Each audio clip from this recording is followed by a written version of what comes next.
العشرة تماما بتوقيت أسمر. إلى حضراتكم نشرة الأخبار مستهلة إياها بالعناوين. جهود للاستفادة من سيول الهضبة للزراعة في بادة. اندلاع حريق في مؤسسة بلاستيك في أسمرة.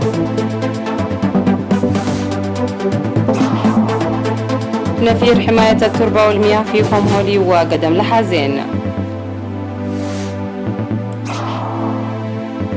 الكاميرون تجري أول انتخابات إقليمية والانفصاليون يتعهدون بعرقلتها. بريطانيا والمفوضية الأوروبية تستأنف مفاوضات بريكسيت في بروكسل. وفيضانات عنيفة في سومطرة الإندونيسية تؤدي بحياة 5 أشخاص. أهلا بكم إلى تفاصيل النشرة. يقوم مزارعو بادة بمديرية قلعلو بجهود لتحويل سيول الهضبة إلى مزارعهم ورفع الإنتاج الزراعي. وذكر مسؤول الزراعة في المديرية سيد يوسف حسين توقعات بإنتاج وفير من المزارع التي ارتوت جيدا هذه السنة، مشيرا إلى أن انجراف الحاجز التحويلي للسيول أثر سلبا على الإنتاج الزراعي السنة الماضية. ووضح أن المزارعين يعملون بقوة لإصلاح الأضرار التي حدثتها السيول الجارفة على المزارع، مطالبا توفير الآليات لإصلاح انجراف التربة الذي أحدثته سيول وادي الحرقالة لكونه يتجاوز قدرات المزارعين. ويشير مكتب وزارة الزراعة في المديرية وجود مساحة حوالي 3000 هكتار تزرع بالأمطار الصيفية والشتوية.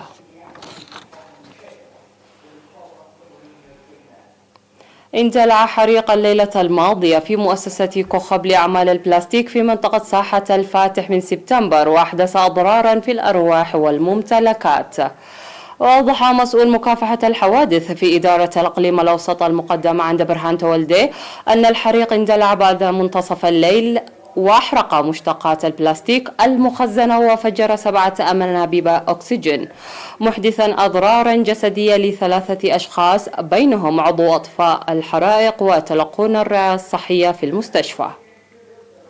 وذكر المسؤول الدوري لوحدة إطفاء الحريق السيد مكونن يوهنس مشاركة 23 عامل إطفاء و7 سيارات إطفاء و3 شاحنات صهاريج المياه في عملية الإطفاء، مشيرا إلى أن انفجار أنابيب الأكسجين زاد من اشتعال الحريق وصعب عملية الإطفاء التي استمرت لأكثر من 4 ساعات. وقال صاحب مؤسسة كوخب للبلاستيك السيد عبد الأول صالح إن الحريق دمر مواد قطع الغيار والأسلكة الكهربائية والإسفنج والكمبيوترات وأنابيب الأكسجين وغيرها من المواد التي تقدر بحوالي 15 مليون نقفة، وألحق أضرارا أيضا بالمبنى، وتوقع بأن سيكون سبب الحريق ماس كهربائي. وأعلنت الشرطة أنها تقوم بالتحقيقات عن المعلومات الأولية التي حصلت عليها.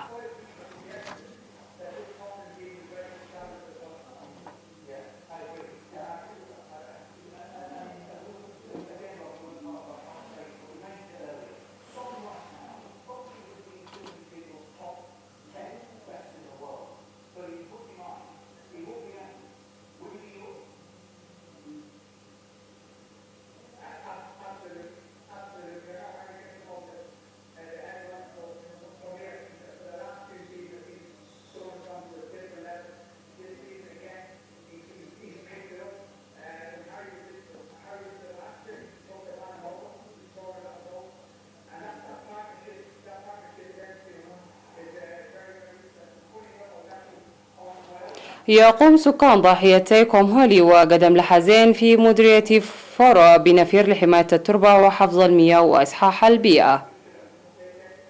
وأوضح مديراء الضاحيتين أن السكان قاموا خلال 8 أشهر من العمل بناء حاجزين للمياه في موقعين مختلفين لمنع فيضانات السيول المنحدرة من الهضبة في القرى ومؤسسات الخدمات الاجتماعية، وصيانة الطرق التي جرفتها السيول على خط فورو مصوع. وذكر أن ضمان إصحاح البيئة جزءا من النفير، وقد شارك السكان بتفان لسد نواقص مؤسسات التعليم والصحة وبناء غرف انتظار الحوامل. من جانبه أشاد مسؤول التنمية الاقتصادية في مديرية فرو السيد صالح إبراهيم بمساهمة السكان في المهام المنفذة، مؤكدا بأن النتائج تسرع عملية تجمع القرى.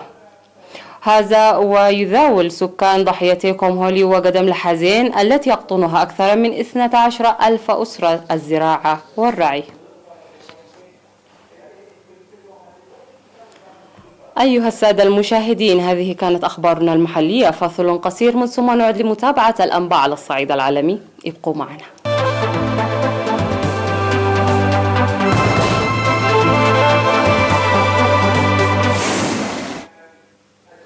أهلا بكم مجددا.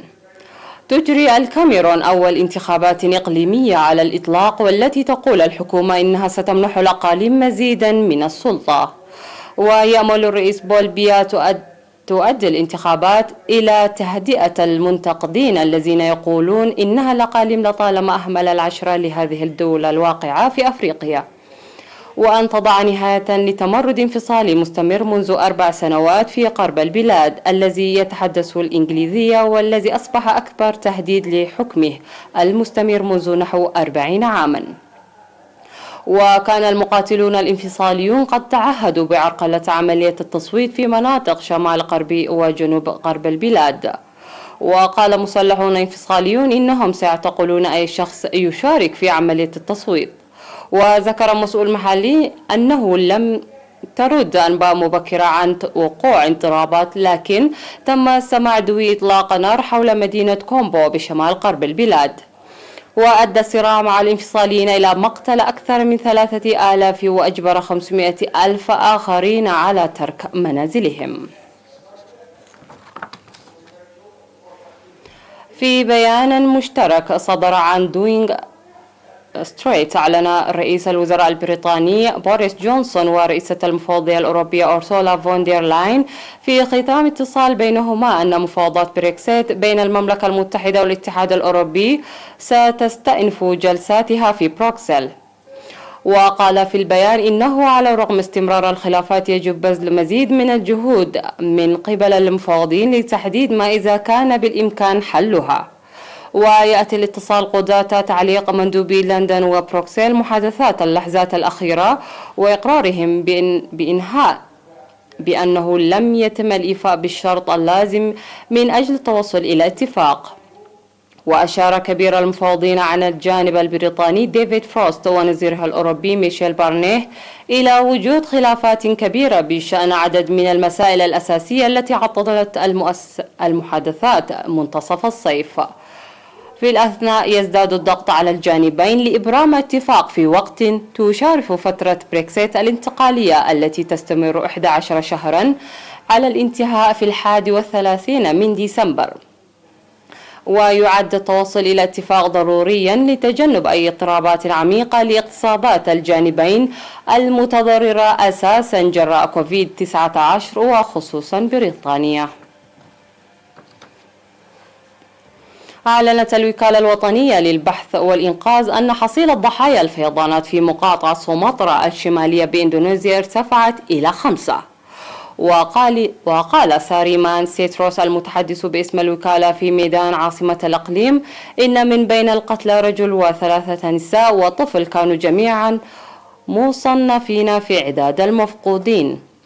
وتضرر نحو 6,000 شخص من جراء الفيضانات. وتم إنقاذ 181 شخص من بينهم 50 طفلا و38 رضيعا و67 بالغا و26 مسنا.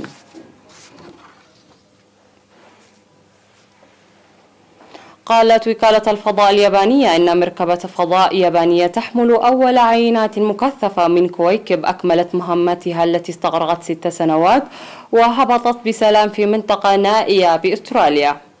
وتسعى مهمة المركبة هايابوسا 2 التابعة لوكالة استكشاف الفضاء اليابانية للإجابة على بعض الأسئلة الأساسية حول أصل النظام الشمسي ومن أين أتت جزيئات مثل الماء. وأطلقت المركبة الفضائية من مركز الفضاء الياباني تاني جاشيما عام 2014 واستغرق وصولها إلى كويكب ريوغو 4 سنوات قبل أخذ عين منه والتوجه عائدة إلى الأرض في نوفمبر 2019. ختام النشرة، إلى اللقاء.